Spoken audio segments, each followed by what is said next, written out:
Hello दोस्तों, कैसे हैं आप सब। हमारी कहानियां देखने के लिए हमारे चैनल को सब्सक्राइब कीजिए और हाँ, बेल आइकॉन पर क्लिक करना मत भूलिएगा। रात के 10 बज रहे थे। हर ओर सन्नाटा था, लेकिन रात के इस सन्नाटे में गर्ल्स हॉस्टल से एक लड़की बाहर निकलती है। उसके सैंडल की खटखट की आवाज से वो सन्नाटा टूटता है। बाहर उसके इंतजार में एक आदमी अपनी बड़ी और लंबी सी कार में बैठा हुआ है। वो उसकी कार के पास जाती है और उसके शीशे पर नॉक करती है। शीशा खुलता है। लड़की अंदर बैठे शख्स से पूछती है, दिवाकर मित्तल। अंदर बैठा आदमी सहमति में अपना सिर हिलाता है। फिर वो लड़की, जिसका नाम शोभा था, वो उसकी गाड़ी में उसकी बगल वाली सीट पर बैठ जाती है।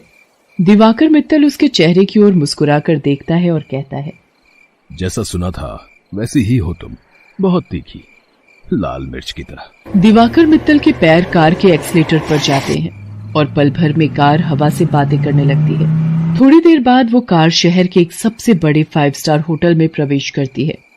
दिवाकर मित्तल पार्किंग में अपनी कार लगाता है और होटल के रिसेप्शन पर जाता है और अपनी प्री बुकिंग के बारे में बताता है। दिवाकर अपने रूम की चाबी लेता है और शोभा के साथ उस कमरे में जाता है। दिवाकर दरवाजा बंद करता है और शोभा से पूछता है, कुछ लोगी तुम, पीने या खाने में? आप जो भी मंगा लीजिए। दिवाकर होटल के कमरे में लगे फोन से रिसेप्शन पर कॉल करके अपना ऑर्डर देता है। थोड़ी देर में वेटर ऑर्डर लेकर आ जाता है। वे दोनों खाने के साथ साथ थोड़ा थोड़ा पीते भी हैं और फिर दिवाकर और शोभा एक दूसरे में खो जाते हैं। सुबह जब शोभा की नींद खुलती है तो दिवाकर वहां नहीं होता है। उसके तकिए के नीचे नोटों की गड्डी रखी होती है। वो गड्डी को उठाती है, फिर होटल के बाहर आती है।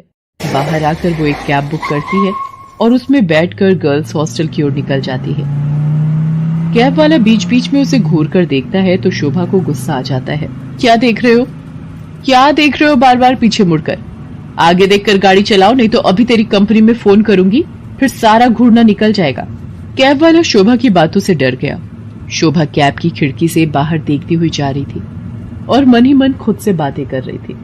सब कुछ कितना फेक है ना यहाँ, सब कुछ। कौन आदमी कौन सा चेहरा लगाए घूम रहा है, किसी को पता नहीं है। मैं भी तो पिछले कई महीनों से एक नकली चेहरा लगाए घूम रही हूँ। सच कहूं तो घिन आती है मुझे उस चेहरे से, दम घुटता है मेरा। लेकिन अब इस चेहरे के बिना मैं रह भी तो नहीं सकती। ये कहानी है जमालपुर की रहने वाली शोभा की। शोभा शहर के एक हॉस्टल में रहती है और इंजीनियरिंग की पढ़ाई कर रही है। वो 8 महीने पहले ही शहर आई है। शोभा के पिता दीनदयाल उससे बहुत प्यार करते हैं। उसे अब भी याद है जब वो ट्रेन में बैठकर शहर आ रही थी तो। क्या बाबा, आप इस तरह बच्चों की तरह रोएंगे तो मैं शहर कैसे जाऊंगी? क्या कहूँ शोभा, 5 बरस की थी तू जब तेरी अम्मा तुझे गोद में डालकर हमेशा के लिए हम सबको छोड़कर चली गई। तब से तुझे ही देखकर जिया है। जानती हूँ बाबा। सोचा था कि एक बार ही तुझे विदा करूंगा जब तेरी शादी होगी, लेकिन शादी के पहले ही। ये कहकर दीनदयाल शोभा को गले लगाकर फिर से फूट फूट कर रोने लगा। ठीक है बाबा, मैं नहीं जाती हूँ शहर, यही रहती हूँ आपके पास। लेकिन आप ही तो हमेशा जिद करते हैं कि तुम्हें खूब पढ़ना है, बहुत बड़ा आदमी बनना है। अब आगे की पढ़ाई गांव में तो नहीं हो सकती, तभी तो मैं शहर जा रही हूँ। ठीक है, मैं ट्रेन से उतर जाती हूँ।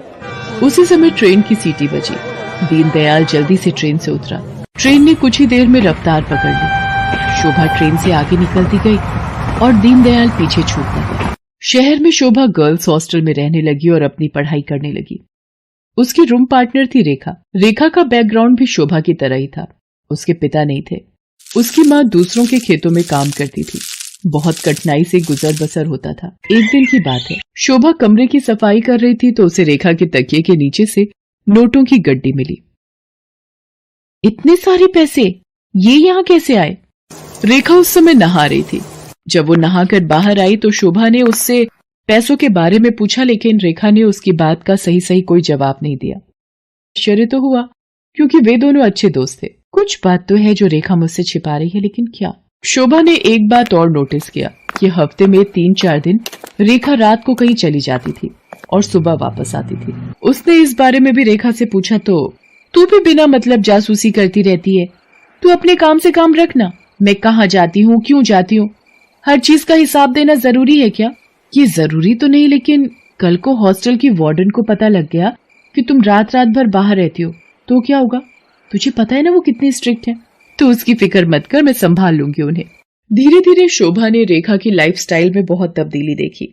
वो महंगे से महंगे कपड़े और जूते खरीदती, लेटेस्ट मोबाइल फोन रखती, उसका जब जो मन करता वो करती। शोभा उसकी लाइफस्टाइल से बहुत प्रभावित हो गई। शोभा ने बचपन से अब तक गरीबी ही देखी थी, इसलिए उसका भी मन करता कि वो भी नए कपड़े खरीदे, महंगे मोबाइल रखे, उसका जो मन करे वो कर सके। रेखा देख, मैं तुझसे ये नहीं पूछने वाली कि तू ऐसी रईसों वाली लाइफस्टाइल कैसे जीती है, लेकिन मैं भी तेरी तरह जीना चाहती हूँ। मैं तंग आ गई हूँ एक एक पैसे के लिए तरसते हुए। पहले तो रेखा टाल मटोल करती रही, लेकिन फिर उसने सच्चाई बता दी कि वो एक कॉल गर्ल का काम करती है। उसकी बातों को सुनकर शोभा शॉक्ड रह गई और उसने कहा कि अगर ये बात वार्डन को पता लग गई तो बड़ी भोली है रे शोभा। हॉस्टल की वार्डन को सब पता है, वही तो हमें दबाव डालकर भेजती है लोगों के पास। वार्डन की सारी सच्चाई जानकर शोभा एक बार फिर से चौंक गई। रेखा ने उसे ये भी बताया कि हॉस्टल की कुछ और लड़कियां ये काम करती हैं। शोभा को ये सब सुनकर अजीब तो लगा, लेकिन बेहतर लाइफस्टाइल के चक्कर में वो अपने सम्मान का सौदा करने के लिए तैयार हो। मैं इस गंदे दलदल में फंस गई हूँ।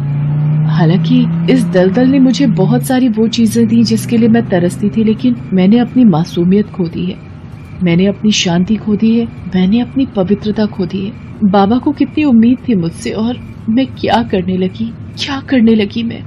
शोभा की आंखें भीग गई थी। वो अब ये काम नहीं करना चाहती थी, लेकिन हॉस्टल की वार्डन उस पर बार बार दबाव डाल रही थी। देख शोभा, जल में रहकर मगर से बैर मत कर, और हाँ, ये सती सावित्री बनने का नाटक छोड़ और जो बोलती हूँ वो कर। शोभा ने वार्डन को फिर से इनकार कर दिया। गुस्से में वार्डन ने उससे कहा, देख शोभा, तेरा इनकार तेरे भविष्य के सारे रास्ते बंद कर देगा।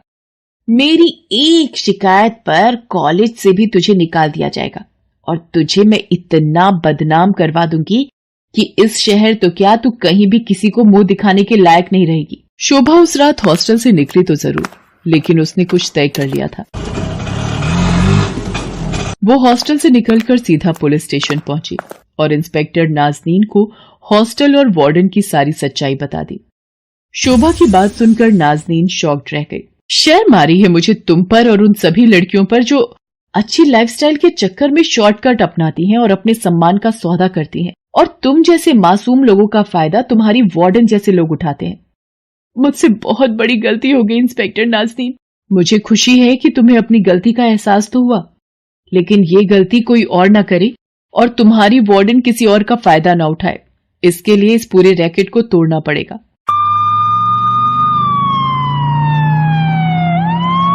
इंस्पेक्टर नाज़नीन ने वार्डन को गिरफ्तार कर लिया और उसे जेल भेज दिया। जिस वार्डन पर लड़कियों की सुरक्षा की जिम्मेदारी थी, वो उनका सौदा करने लगी थी।